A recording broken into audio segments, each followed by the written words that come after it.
Now in this chapter, we're starting by looking at some identities, and let's review our vocabulary. In algebra, when an equation was true for all values of the variable, then it was an identity. In trigonometry, we have trig identities, and we use those in order to simplify expressions, and eventually we'll be solving trigonometric equations. So all of the trig identities that you're going to see in this lesson are on the reference sheet. So they're not something that you have to memorize, they're just something that you have to make sure that you know how to use. So in example 1, we're doing a lot of the same stuff that we did last chapter. If you'll notice, we're given the secant of an angle, so we're asked for the cosine. Well, we learned in the last chapter that the secant was the reciprocal of the cosine. So if the secant is 5/3, then the cosine of x is just 3/5. The tangent, additionally, if you weren't aware, the tangent is the sine over the cosine. So if the cosecant of b is 25/7, then the sine of, actually that's not a b, that's a beta. The sine of beta is 7/25. The cosine of beta would therefore be 24/25. So that means that the tangent of beta would equal the sine over the cosine. Now those 25s will just cancel each other out, leaving me with just 7/24.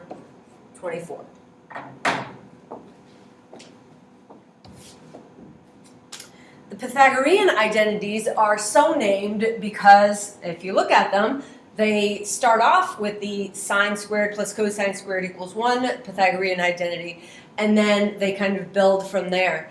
So there's a lot of that kind of a squared and b squared kind of idea here. In this first example, I am trying to find the cosecant and the tangent. So realize I might not have a Pythagorean identity that caters to all of the trig ratios that I'm dealing with, but if you know the sine, for example, you would just take the reciprocal of it to find the cosecant. So we know the cotangent, that means we can take the reciprocal of it to find the tangent. So let's go ahead and knock that one out. We know that the tangent of theta will be -1/3.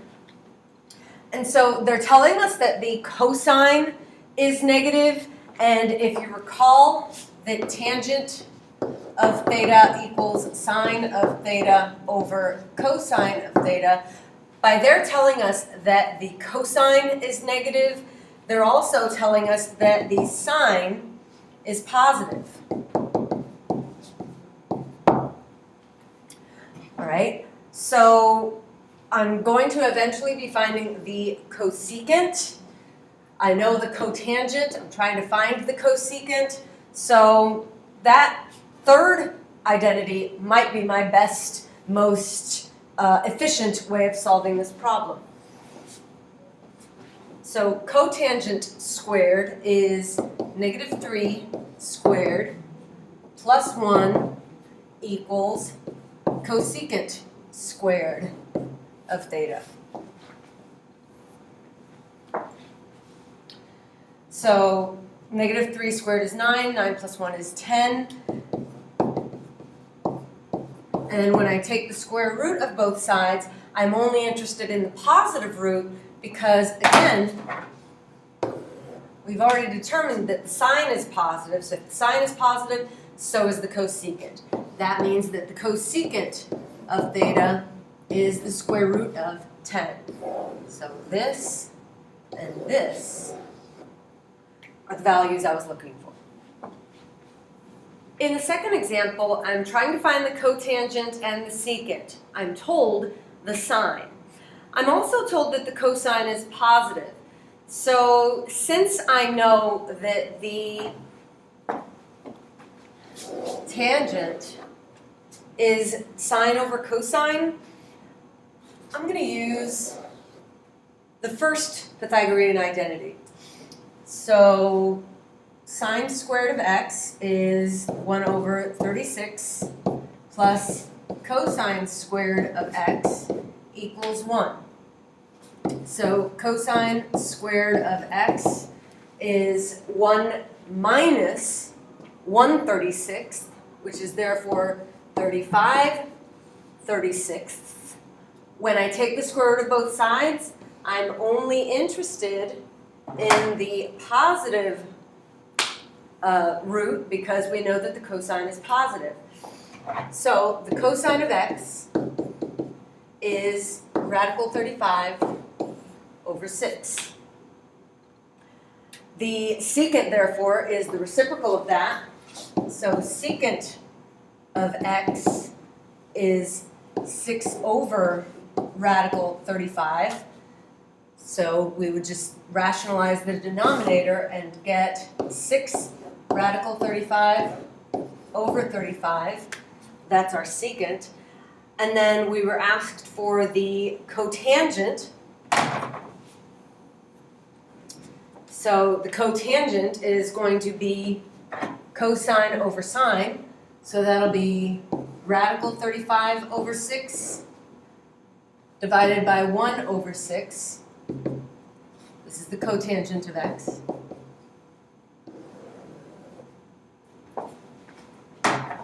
Once again, remember these 6's are just going to cancel out. So the cotangent of x is radical 35. So that's one of the values I was looking for.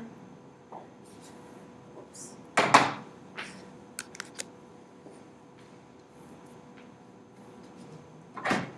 And this is the other value I was asked for.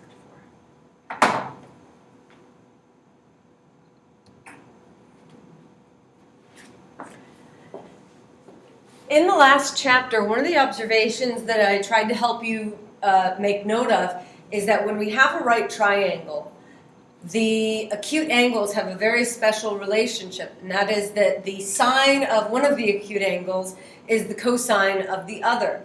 And that's why we say that sine and cosine are cofunction values. And so you see we have cofunction identities here. Again, these are all on your reference sheet. There's nothing to memorize here. There's just things you need to know how to use.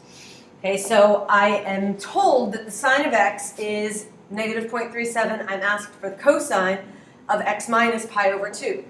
So from this cofunction identity, I know that it's just negative 0.37.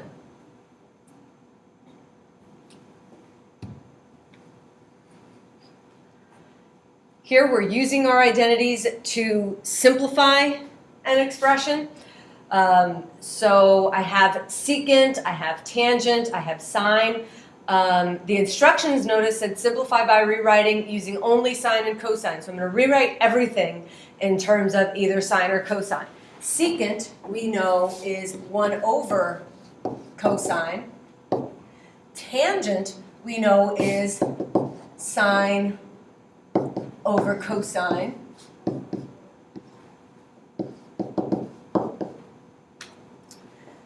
So if I put this whole expression together, notice I have a common denominator, so I would have 1 minus sine squared of x over cosine of x. But if you look at your reference sheet or your identities from these notes, this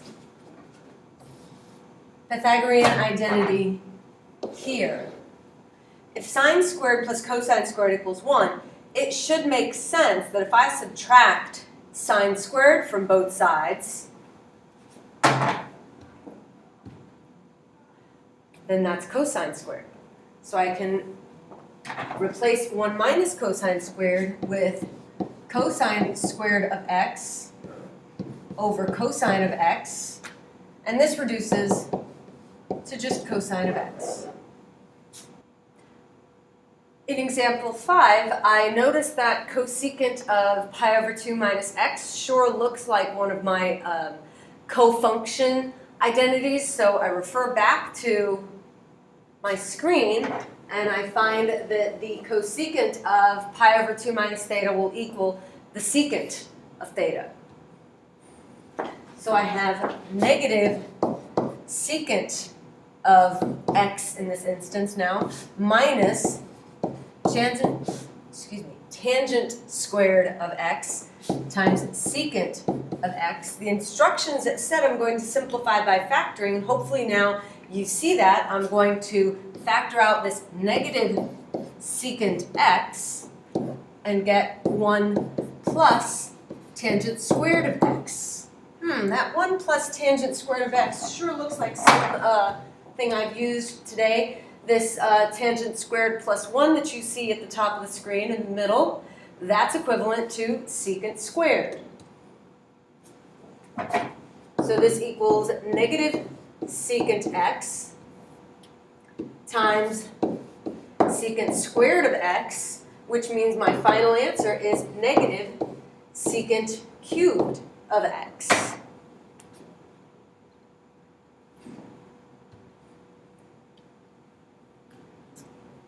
Here we're simplifying by combining our fractions. In order to combine our fractions, we need a common denominator. So in order to get a common denominator, I'm going to multiply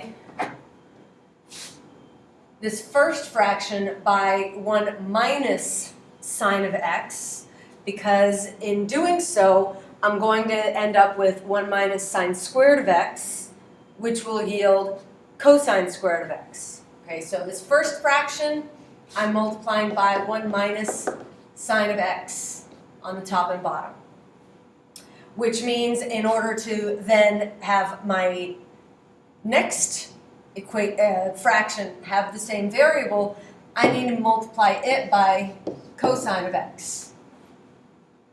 So now I'll have cosine of x times 1 minus sine of x over 1 minus sine squared of x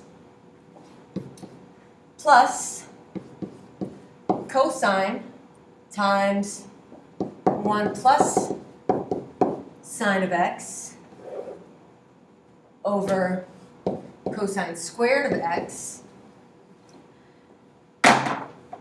Remember, we already established that these two things are equal to each other, so I can go ahead and combine my two fractions together. And when I do, I have that cosine of x is a factor of both of my numerators, so I'm going to factor it out and have 1 minus sine of x plus 1 plus sine of x. And this is all over cosine squared of x. Well, notice in this numerator, these sine of x's cancel out. This cosine of x reduces with one of the cosine of x's in the denominator. So I just have 2 over the cosine of x. Now, they don't indicate in the instructions that they don't want things expressed as a fraction unless it's absolutely necessary, and right here, it's not, because 2 over cosine of x is equivalent to 2 times the secant of x. And you might want to pause your video so that you can copy down what you need, because I'm going to need this space in order to do part B. In part B, I'm going to get both denominators to be 1 minus secant squared x, so that I can then use an identity to rewrite that denominator. So I'm multiplying this fraction by 1 minus the secant of x, top and bottom, and multiplying this fraction by 1 plus secant of x, top and bottom. So when I do that, I have cosecant x minus secant x cosecant x plus cosecant x Dropping letters here, excuse me. Plus cosecant x secant x all over 1 minus secant squared of x. And then remember from our Pythagorean identity that using this, we know that 1 minus the secant squared of x would be negative tangent squared of x.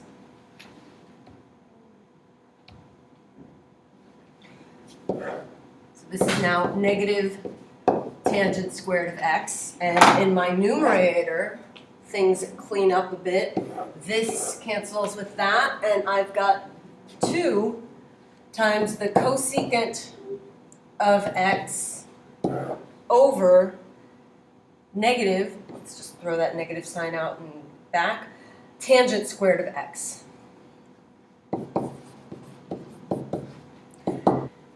Again, just like the last example, they don't specify that they want you to express the answer without fractions, but it is a good habit to be in. So cosecant x I'm going to leave alone because that's on top. That tangent squared of x in the denominator, I can rewrite this expression now as negative 2 cosecant x times cotangent squared of x. And when I do that, cotangent and cosecant, and one of those is squared, I can use this trig identity now and replace the cotangent squared with cosecant squared minus 1.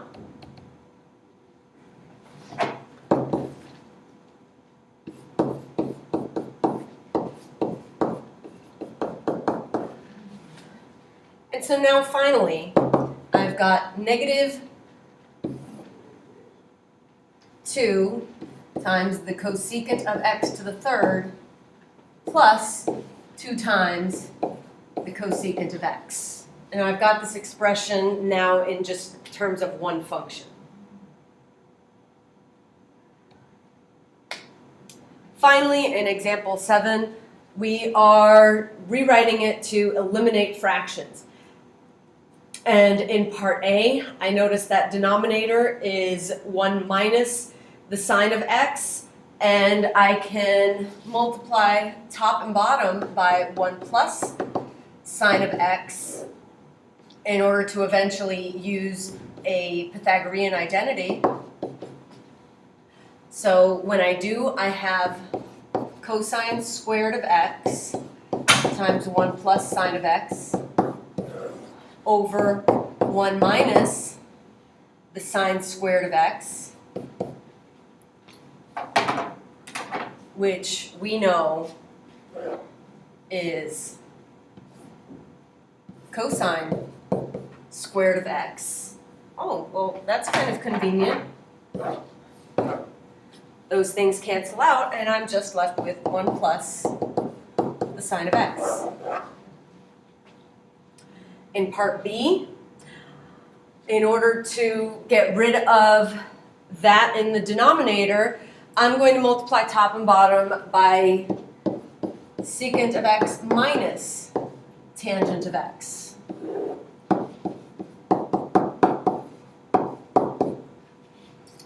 So that gives me 4 times secant x minus tangent x over secant squared of x minus tangent squared of x. What does this serve?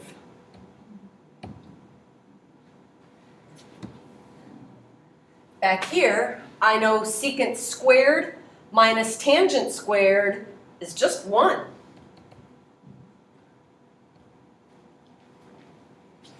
So I have 4 times the secant of x. Let's go ahead and distribute that 4.